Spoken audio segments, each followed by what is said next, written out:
Hello everyone, আসসালামু আলাইকুম। Welcome to my page Hamida's corner. একটা ছোট্ট ভিডিও করেছিলাম সাদা পাঞ্জাবিতে এমবুশ বসানোর, সেটাই আপনাদের সাথে এখন শেয়ার করব। এমবুশ মূলত একটি কেমিক্যাল যেটিকে অনেকে গাম বা পেইন্ট বলে থাকেন। এটি এনকে ও বাইন্ডারের পরিমাণ মতো ব্যবহারে হ্যান্ড পেইন্টে 3D ইফেক্ট দেয়।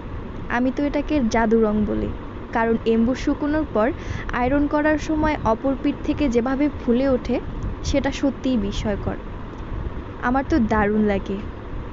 এমবুশ বসানোটা খুব সাবধানে করতে হয়, কারণ এটাকে ক্রিম অবস্থায় যেভাবে বসাবো এটি শুকোনোর পর ঠিক তেমনই হবে।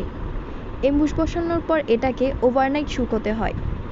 মানে ধরো যদি রাতে রং করি তাহলে এটাকে সারা রাত শুকোতে রাখতে হবে, অথবা দিনের যে কোনো সময় করলে অন্তত 10 থেকে 12 ঘন্টা রাখতে হবে। তারপর উল্টো দিকে আয়রন করতে হবে। তো কথা বলতে বলতে তৈরি আমার ল্যাপসে ভিডিওতে দেখানো পাঞ্জাবিটি। এটি আয়রন করার পরের লুক, মানে ফাইনাল লুক। কি সুন্দর না? ভিডিওটি দেখার জন্য তোমাদেরকে অসংখ্য ধন্যবাদ। আসসালামু আলাইকুম।